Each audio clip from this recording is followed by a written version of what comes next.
Du coup, rebonjour et merci de votre présence et aussi de votre patience. Donc, je suis Yves-Henri Kwame, fondateur de l'ONG Bienveillance. Je vais co-animer ce temps d'enrichissement et de formation avec Espérance Goli, qui est responsable du pôle formation et ressources. N'est-ce pas, Espérance? C'est tout à fait ça. D'accord.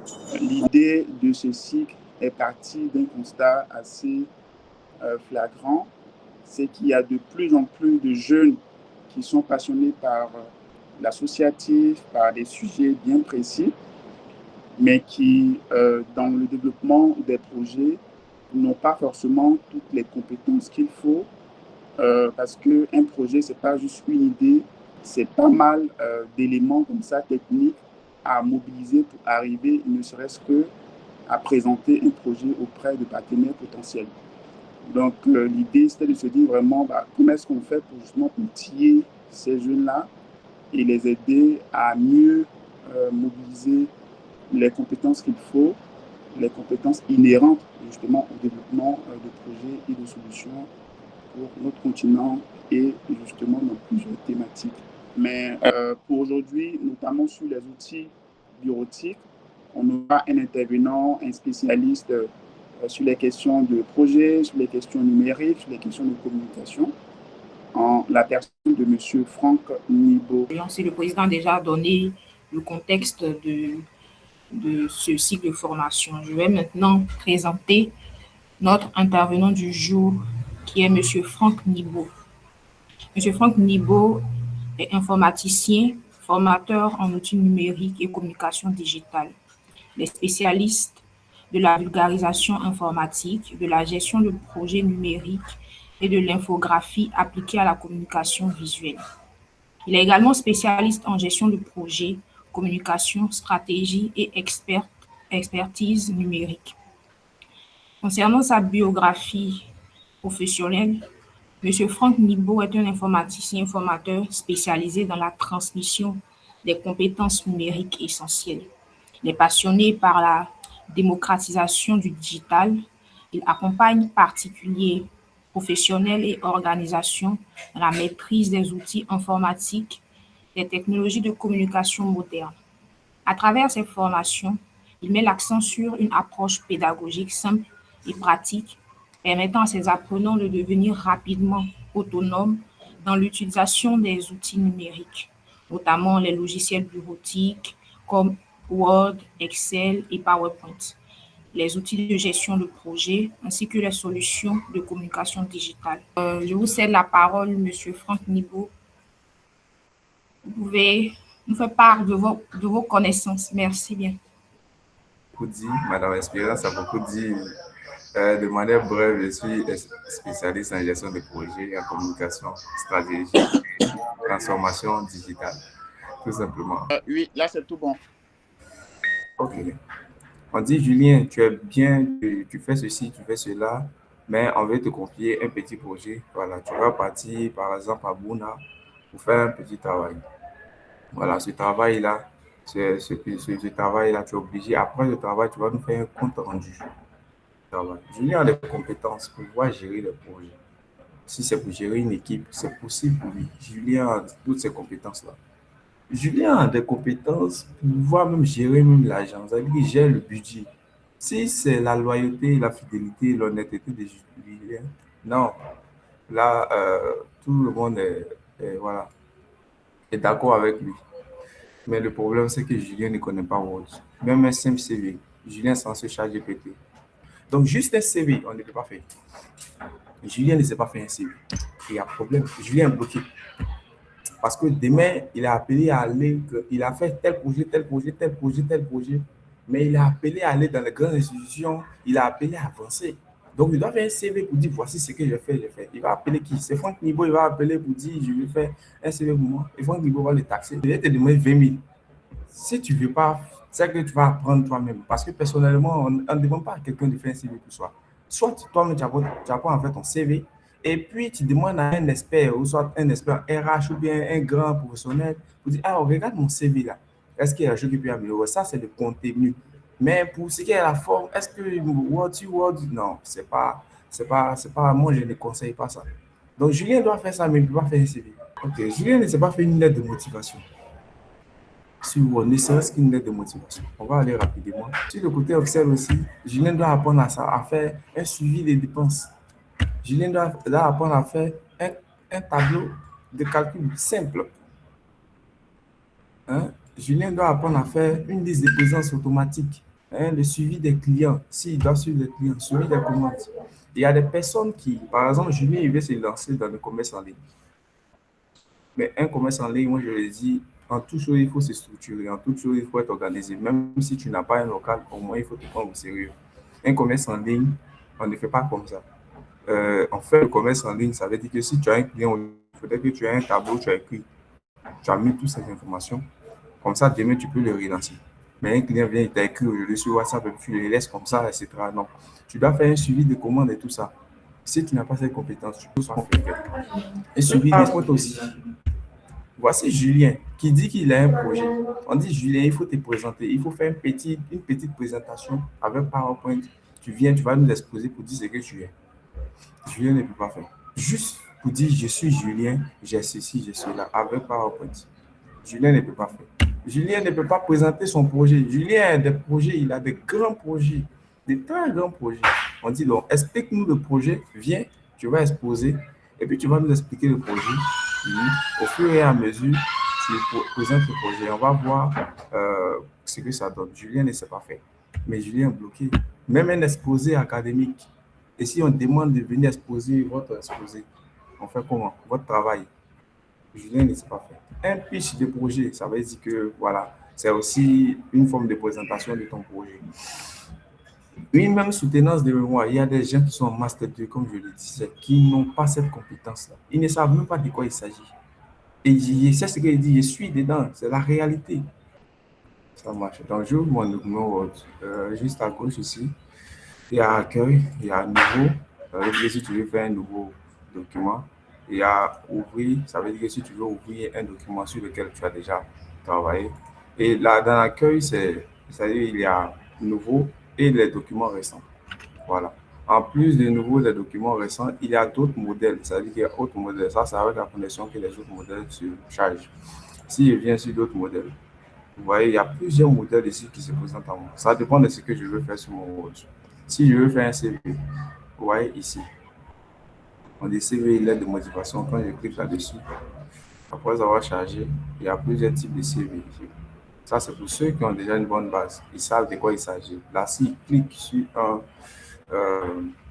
un document, sur un modèle, ils peuvent facilement le modifier. Donc, si je clique là-dessus, j'appuie créer.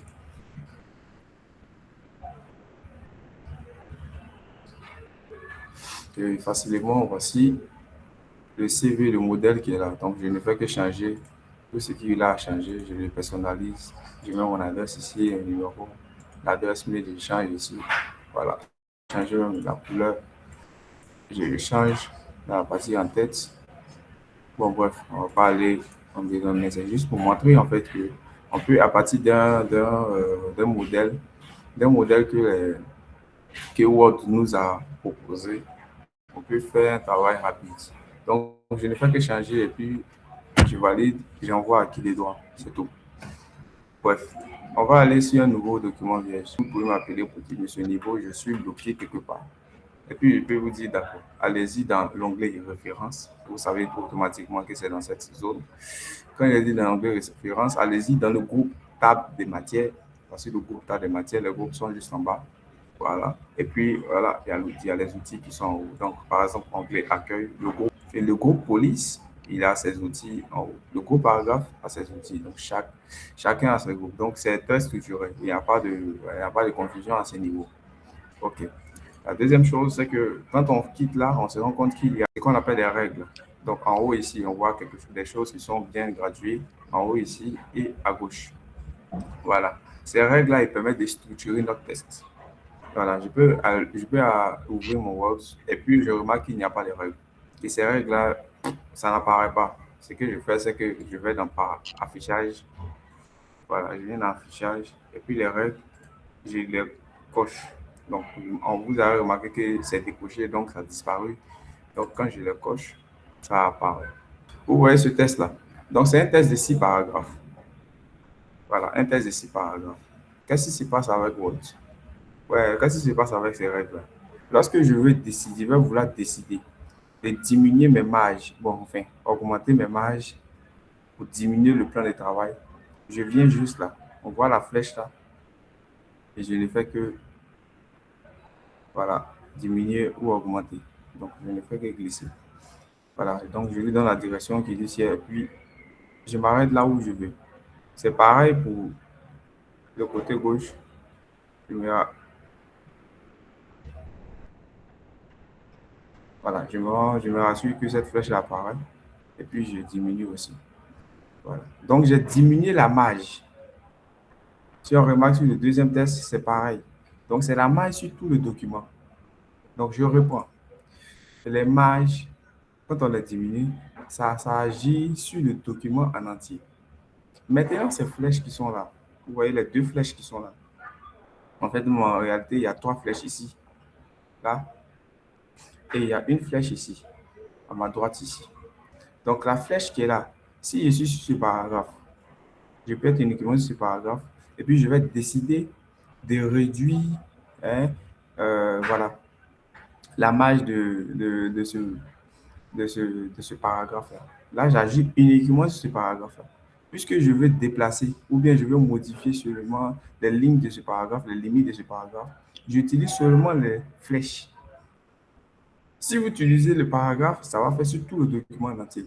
Mais si vous utilisez les flèches, ça va faire uniquement sur ça. Donc, on fait un exemple. Quand je viens ici et que j'utilise celui de haut, la flèche du haut, regardez, c'est la première ligne que ça va déplacer. Quand j'utilise la flèche du bas, juste celle du bas, vous voyez, c'est le reste des lignes qui sont en bas, hormis la première ligne. Et quand j'utilise, si vous remarquez juste en bas, il y a une coupure en bas. Donc, celle du bas, là, quand je prends, ce sont les deux que je fais. Vous voyez que ça diminue juste les limites du premier paragraphe uniquement, et non pour le document en entier. Donc, j'ai rendu celui-là indépendant, celui-là il a sa place, et voici les limites ici. La flèche indique les limites à gauche et à droite. Cet outil-là, il permet de reproduire la même mise en forme. Je vais dire que si je veux appliquer cette mise en forme ici, cette mise en forme sur un autre test, je ne fais que copier et je descends pour appliquer là où je veux. Donc, si je sélectionne, automatiquement, je me rends compte que la même mise en forme a été copiée. Je prends un exemple sur ça. Regardez ça. Quand je veux, je le mets en gras, je le mets en rouge, je change, je choisis cette police, je mets en 22. Donc, je veux faire cette même mise en forme sur ce test-ci. Mais pour éviter de faire tous les mêmes tralala, je ne fais que sélectionner. Je copie la mise en forme ici et je descends, je ne fais que sélectionner pour l'appliquer là où je veux. Et j'ai la même mise en forme. Voilà. J'ai vu quelqu'un qui a fini son document Word et puis il doit mettre en PDF. Il s'en va sur Internet et tape mettre le Word en PDF. Et puis il s'en va télécharger le Word. Alors que c'est simple. Je n'ai pas compris pourquoi est-ce que pourquoi est-ce qu'il faisait ça, mais c'est parce qu'il ne connaissait pas. Je vais l'enregistrer en PDF. Par exemple, c'est un CV ou bien c'est une lettre de motivation que j'ai faite. Et ce CV ou cette lettre de motivation, je vais l'envoyer en PDF parce que ce n'est pas conseillé d'envoyer un document en mail, sur mail en Word, non. On l'envoie en PDF. Donc, je viens dans fichier, toujours dans fichier, enregistrer sous. Puisqu'il est déjà enregistré, je vais toujours ici le même processus, parcourir. Et dans la partie type, je clique sur type. Vous voyez, il y a plusieurs types de documents. Et là, maintenant, je vais choisir PDF. Voilà, j'ai choisi PDF. Et une fois que j'ai choisi PDF, j'appuie sur enregistrer.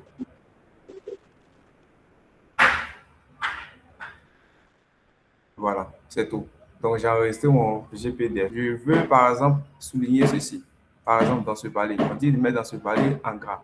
Donc, je viens dans l'onglet insertion, dans le groupe police. Voilà, il y a gras.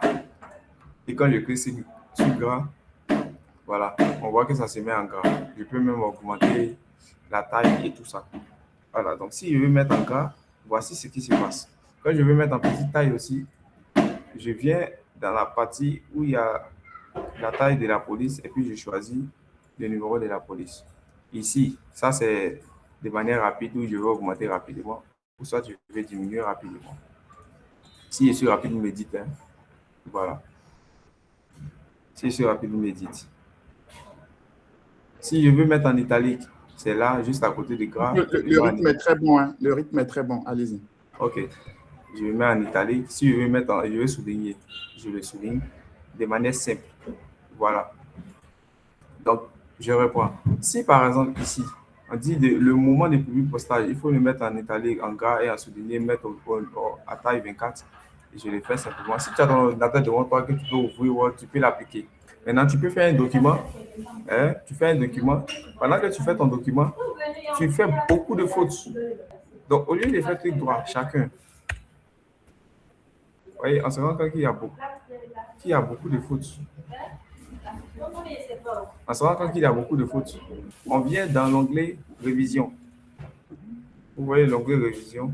On vient dans révision, l'onglet révision, et vous remarquez juste à la gauche ici, là, grammaire et orthographe. Quand je clique dessus, voilà, il y a une partie qui s'ouvre pour m'aider à bien rédiger, à bien les choisir de manière efficace et de manière rapide les mots sur lesquels les mots que je dois corriger. Donc, quand je clique document, ça fait vraiment, on dit envoyer, c'est ça qui était souligné. Je ne veux que, on dit l'homme. Je ne veux pas, donc je vais mettre mon M. Je vais mettre mon M, je continue. Fonctionnalité, service, hein. J'ai fini ma correction. Elles sont ceci.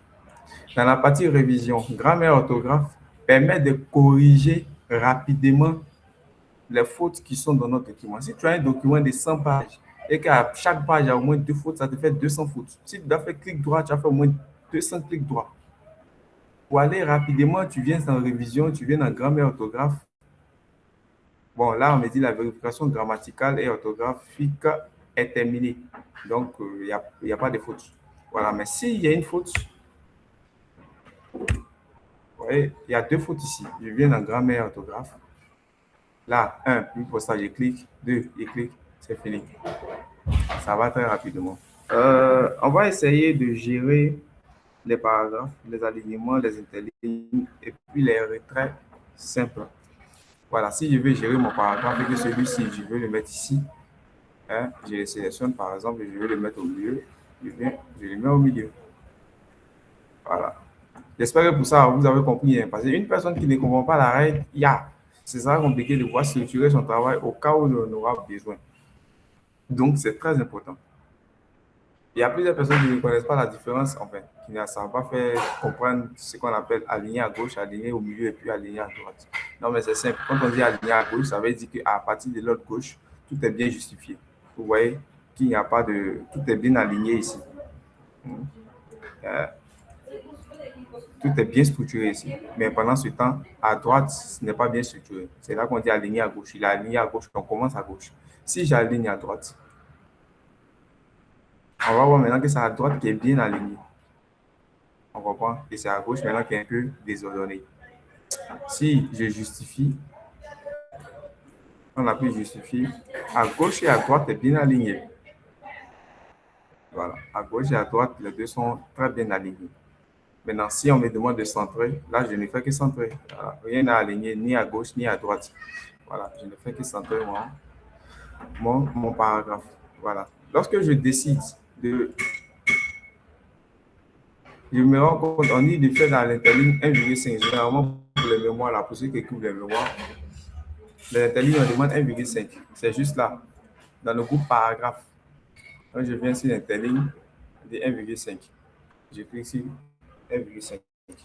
Voilà. C'est tout ça. Et quand j'ai fini de choisir, mais je peux décider aussi de venir dans l'option d'interligne. Dans la partie option interligne, c'est ça qui sort. Tu peux choisir ta ligne à gauche en même temps. Voici un aperçu qui est là. On dit espacement, je veux 0 espacement. Voilà, je veux 0 espacement. Là, je peux choisir mes interlignes comme je veux. Voilà. Et puis, j'appuie OK. Je peux décider pour ceux qui voient, il y a certains travaux, il y a certains trucs qui sont en deux colonnes. Ça veut dire qu'il y a certains documents qui sont en deux colonnes. Notre truc est linéaire sur une seule colonne, tout simplement parce qu'il est dans un. Donc, si je décide de mettre mon truc en deux colonnes, vous allez voir quelque chose quand je fais ça. Ça. Voilà. On voit qu'il est en deux colonnes. Voilà. Une partie, colonne 1, et une partie, colonne 2. Je peux décider aussi de laisser, de mettre en 3 colonnes. Là, on voit 3 colonnes. Donc, dans cette partie mise en page là, je décide de choisir la taille. Je peux choisir même que ce soit à taille A3. Moi, vous voyez qu'il est bien grand. Je peux choisir qu'il soit à taille A5, ça dépend, il y a plusieurs tailles ici. Je peux choisir ici qu'il soit en portrait. Donc, mon A3 en portrait, mais en colonne, en 3 colonnes, je peux laisser une seule colonne. Donc, ça, c'est A3. Donc, tu peux arriver ici et puis ton travail est en A3. Et tu vois, il est gros comme ça. Tu le mets en 100%, tu diminues.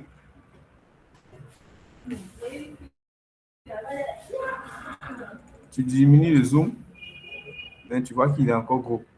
Il faut essayer de le revoir. Il faut essayer de voir la taille. C'est peut-être parce qu'il est en A3. Donc, je peux le mettre en A4 pour le remettre à sa place.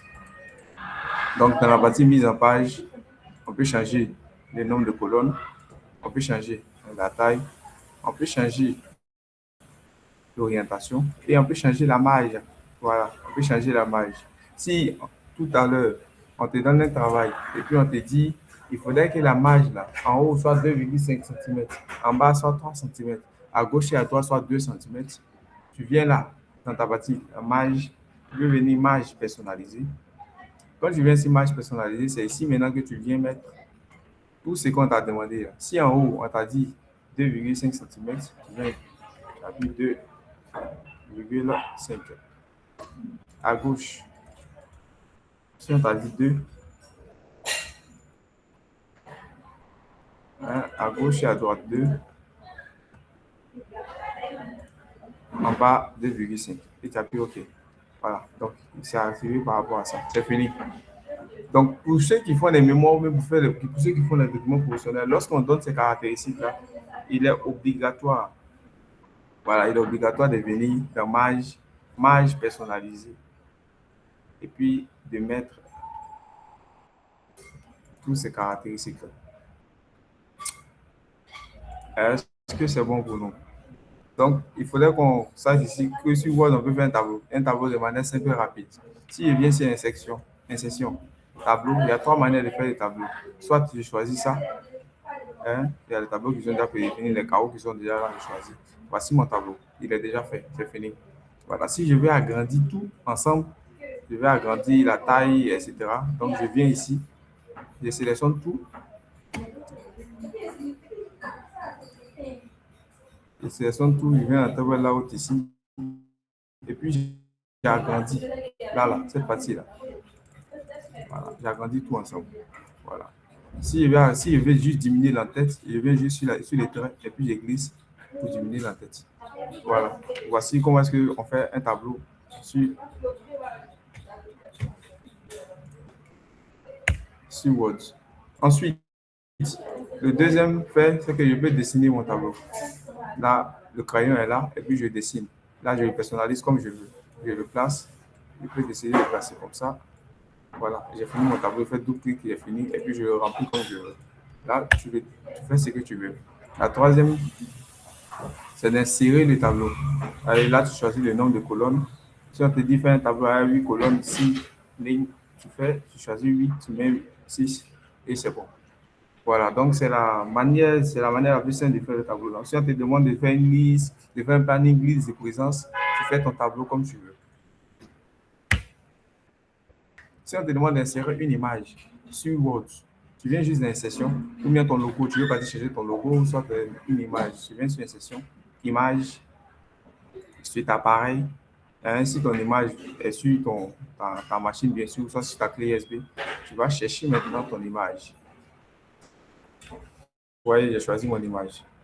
Voilà, donc de manière simple, tu vas dans les sessions, image, et tu vas dans cet appareil. Et tu vas là où ton image est pour choisir ton image. Excel, à la différence de Word, quand on parle de Word, on parle de documents. C'est bon? Mais quand on parle d'Excel, on parle de classeur. Donc, c'est important, un classeur, c'est Excel. Sur Excel, on ne parle pas de pages, on parle plutôt de feuilles. Donc, ça veut dire que j'ouvre un classeur et dans les classeurs, il y a plusieurs feuilles. Par exemple, ici, on a la feuille 1. Donc, on peut créer une feuille 2 sur appuyer sur le bouton plus. Et quand il vient sur la feuille 1, on prend un exemple de quelqu'un qui est à l'école, qui est professeur. Il est professeur en classe de 6e. Et puis, il est professeur non seulement en classe de 6e, il est professeur aussi en classe de 5e, il est professeur en classe de 4e. Donc, lui, il veut faire un relevé des notes, par exemple, ou bien une liste de présence. Il prend un exemple comme ça. Donc, il ouvre son classeur et puis il tape, par exemple, une liste de présence. Ça veut dire que quand il enregistre, s'il appuie sur enregistrer, donc je vous avais dit que enregistrer sous là, une fois que je commence un document et que ce document-là, il n'est pas, que ce document n'est pas encore enregistré quelque part, dès qu'il appuie sur enregistrer, on va me demander où je vais enregistrer pour choisir la destination. Donc, s'il tape le nom, par exemple,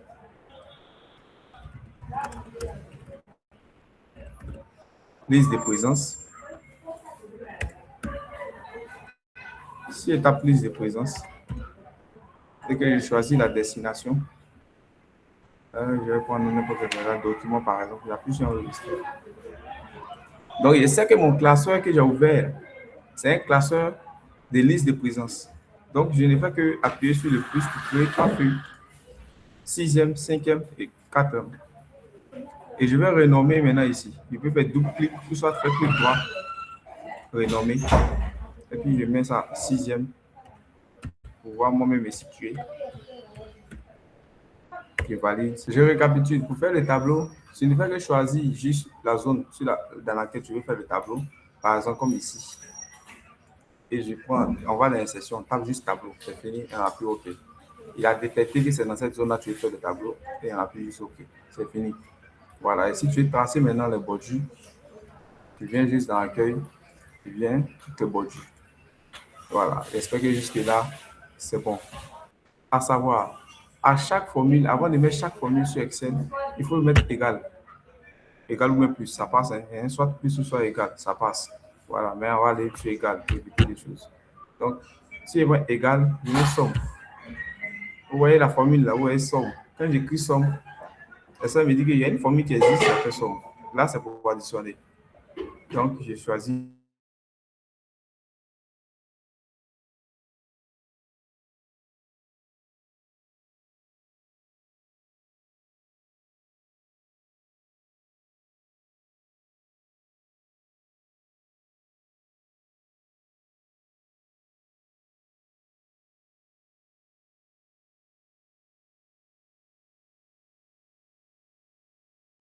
« 9 plus 19, ça fait 25.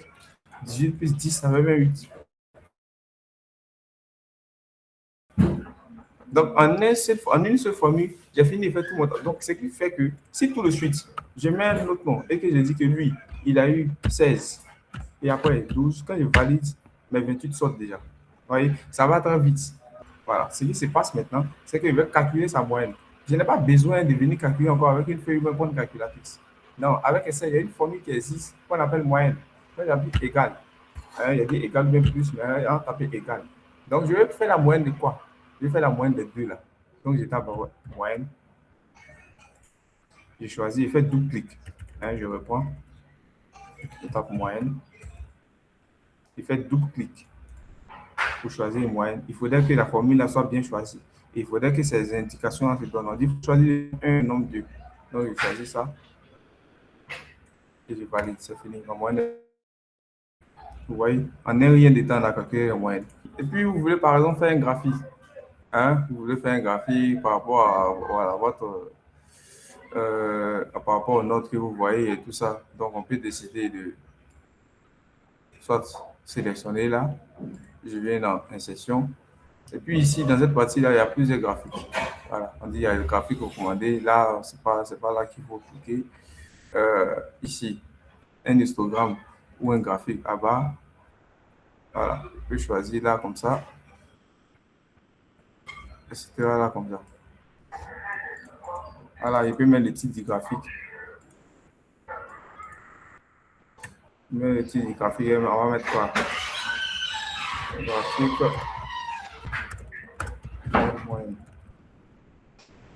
Une fois on a fait le graphique de moyenne, on peut changer même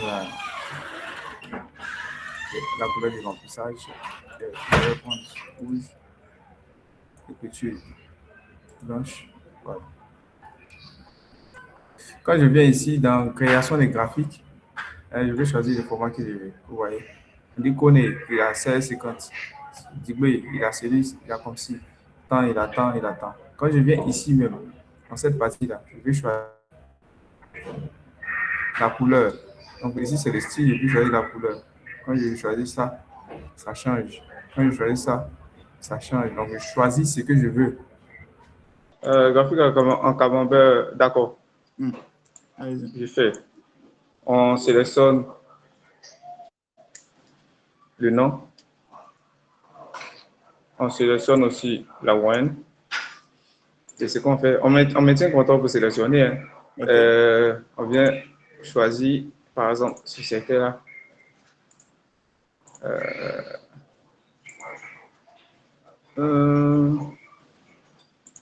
Ah non, lui, il a dit là. OK. Excusez-moi, je sélectionne. Après, je sélectionne celui-là.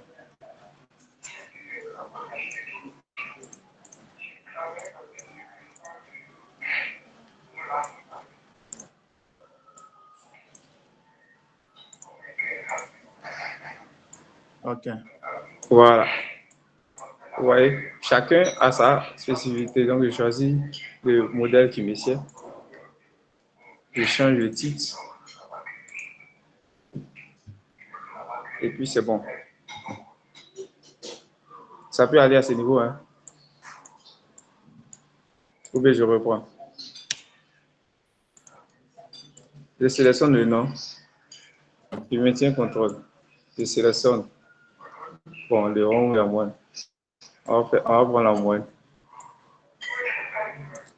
Et puis, je viens dans insertion. Je clique là-dessus, secteur. Et c'est bon.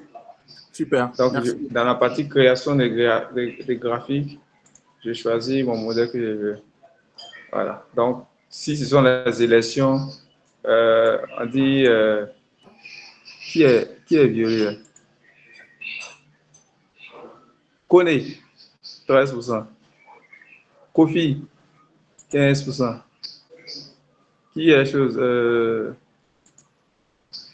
ONG, 16%. Etc. etc. C'est bon, non? Du moment où l'ONG gagne, c'est bon. C'est bon. OK. Il faut comprendre d'abord que sur PowerPoint, ce n'est pas possible d'écrire si on n'ouvre pas une zone de test. Ça n'existe pas. Regardez, si j'efface.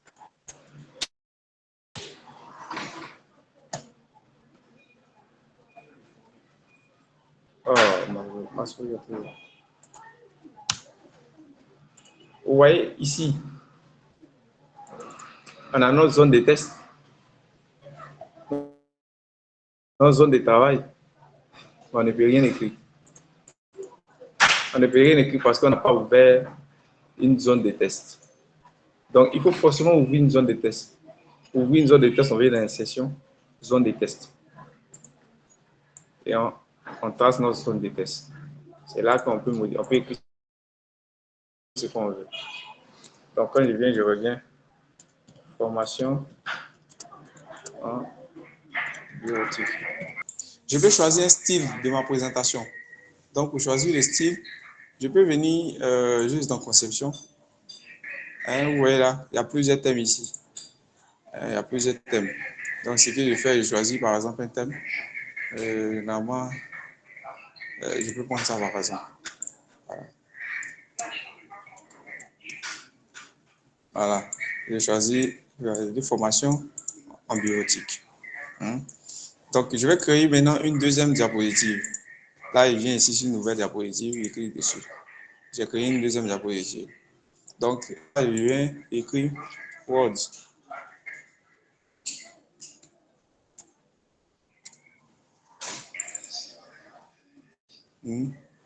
J'écris Words.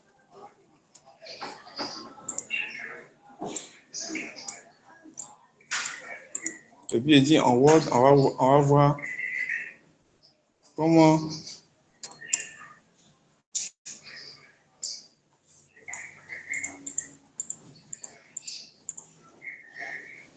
faire un CV.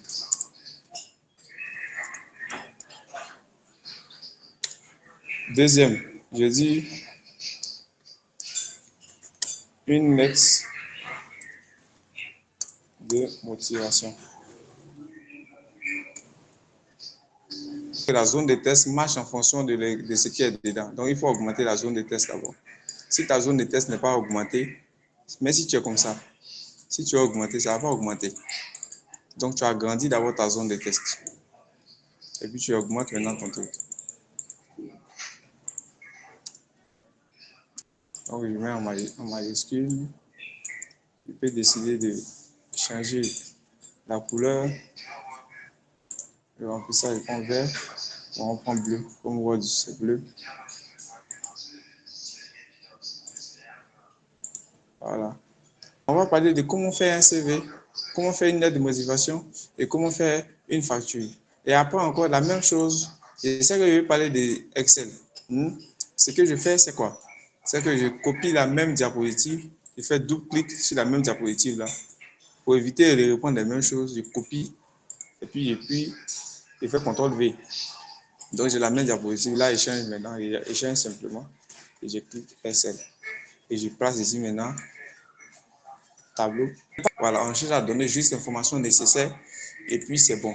Donc pour commencer, tu ouvres PowerPoint, ta présentation. Si tu veux changer les trucs de thème, tu viens juste dans conception et puis tu choisis ton thème, le thème que tu veux.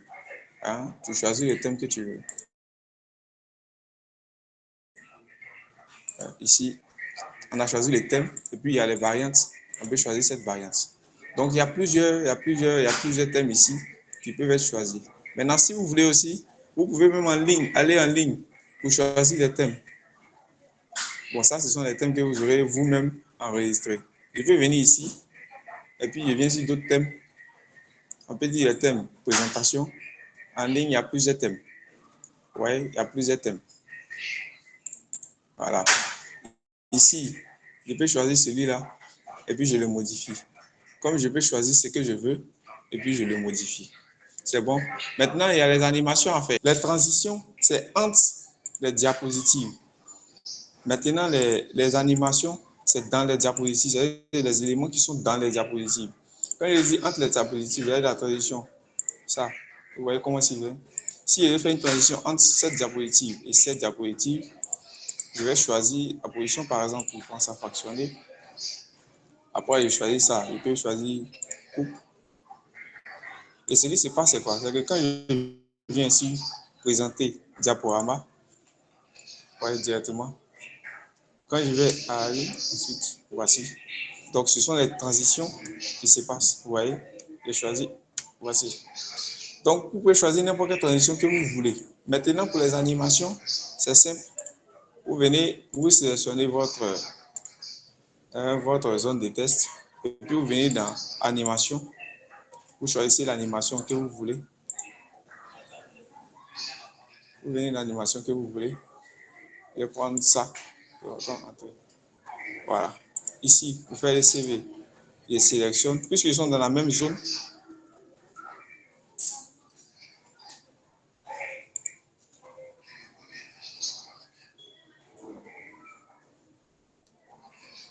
puisqu'ils sont dans la même zone, si je fais, ça va faire eux tous en même temps. Donc, je vais faire un à un. Donc, ce que je fais, c'est que je sélectionne. Faire un CV pour lui là seulement. J'ai choisi, je vais partir dans autre effet d'entrée. J'ai choisi par exemple ça. Il appuie OK. Voilà. Donc, on a créé 3 animations.